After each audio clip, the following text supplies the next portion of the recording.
अब देखो हम लोग देखेंगे क्वेश्चन नंबर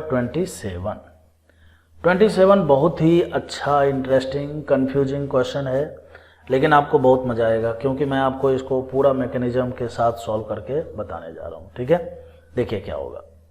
सबसे पहला नंबर तो PHC डबल बॉन्ड O है और यहाँ पर CH2 है। ठीक है, और इसके साथ आप एक हाइड्रोजन ऐसे बना लीजिए।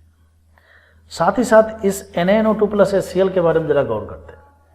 आपको पता है कि NaNO2 और प्लस HCl, ठीक है, जब ये आपस में रिएक्शन करते हैं तो ये HNO2 बनाते हैं, पता ही होगा। और इस HNO2 का जो स्ट्रक्चर है वो कुछ इस तरह का होता है। तो होगा क्या बच्चों यहाँ पर कि HO और ये N डबल बॉन्ड O, ठीक है। तो ये जो ऑक्सीजन का जो लोन पेयर है ना, ये क्या करता है, सबसे पहला नंबर इस हाइड्रोजन को यहाँ से हटाता है। सवाल उठता है क्यों हटाएगा, है ना, दिमाग में आपके आएगा कि यहीं पर क्यों अटैक किया। अच्छा, आप सोच के देखिए एक बार क्या क्या होने वाला है। अगर ये ऑक्सीजन यहाँ के हाइड्रोजन को हटाता है, H प्लस HD हाइड्रोजन इसको अगर हम मानते हैं, इसको हटाता है तो यहाँ पर कार्बन आयंस बनेगा। अच्छा, अब ये जो कार्बन आयंस बना है ना, क्या वो जरूरी था कार्बन आयंस बनना?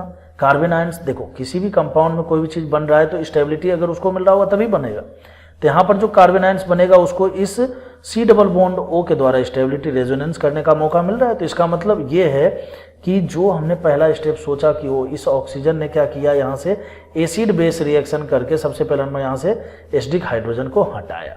चलो भाई, बहुत बात है, बहुत बढ़िया बात है। PHC डबल बॉन्ड O और ये बन गया CH2 माइनस। ठीक है, अब यहाँ से ये क्या हुआ होगा, ये क्या हुआ यहाँ पर क्या हुआ कि ये एक प्रकार से मैं OH2 प्लस लिख देता हूँ। ठीक है, और ये N डबल बॉन्ड O। ठीक है, अब हम जानते हैं कि ये जो OH2 प्लस है ये एक अच्छा लिविंग ग्रुप होता है। ठीक है, तो ये लिविंग ग्रुप जो है ना, यहाँ से मैंने ऐसे लिव नहीं करता है। सबसे पहला नंबर ये जो कार्बन आयंस बना है ना, ये कार्बन आयंस क्या करता है, इस नाइट्रोजन पर अटैक करता है। क्यों? अब सवाल उठता है क्यों करेगा? अरे भैया इसलिए करेगा कि नाइट्रोजन और ऑक्सीजन में इलेक्ट्रोनेगेटिविटी का डिफरेंस है, तो यहाँ पर पार्शियल पॉजिटिव चार्ज, यहाँ पार्शियल नेगेटिव चार्ज, तो ये मौका देख के चौका मार दिया।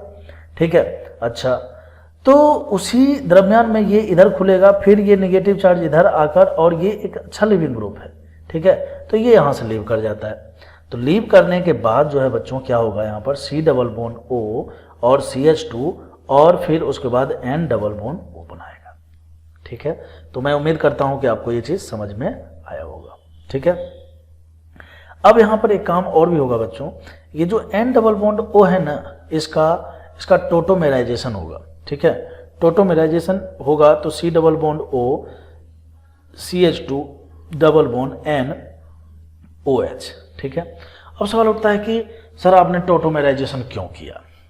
टोटोमेराइजेशन करने की मेरी इच्छा तो नहीं थी, ईमानदारी से बताऊं, लेकिन जो आगे का स्टेप है ना, देखिए यहाँ पर AC2O है, तो AC2O आपको पता होगा ये एसिडिक एनहाइड्राइड है, और ये जो है ना, ये एक अच्छा डिहाइड्रेटिंग एजेंट होता है। ठीक है, जैसे P2O5 के बारे में आपने सुना होगा, एक अच्छा डिहाइड्रेटिंग एजेंट है, तो वैसे ही AC2O जो है ये भी एक अच्छा डिहाइड्रेटिंग एजेंट है। ठीक है, तो अगले स्टेप में ये दिया हुआ था, तो मैंने क्या किया, इसको फट से इसके मतलब जो इसका ऑल अल्कोहल वाला जो फॉर्म था उसके रूप में इसको कन्वर्ट कर दिया। क्यों? डिहाइड्रेशन होने वाला है तो ऑब्वियस ही बात है यहाँ से वाटर निकलेगा। तो मैं अब क्या करता हूँ, यहाँ से AC2O लिख देता हूँ और माइनस का H2O लिखता हूँ। ठीक है, माइनस का H2O मतलब यहाँ से अब H2O निकलने वाला है।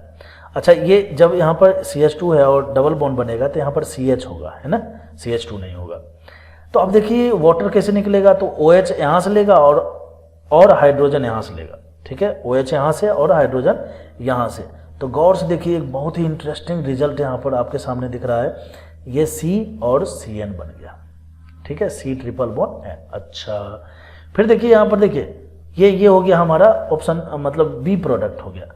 अब इस B प्रोडक्ट का जैसे ही आप हाइड्रोलाइसिस करेंगे एसिडिक मीडियम में जैसे ही आप हाइड्रोलाइसिस करेंगे तो आपको पता है कि ये जो CN है ये किस में बदल जाता है, ये COH में बदल जाता है। तो बताइए, पहचानिए कि कौन सा आंसर होगा, PHC डबल बॉन्ड O और COH।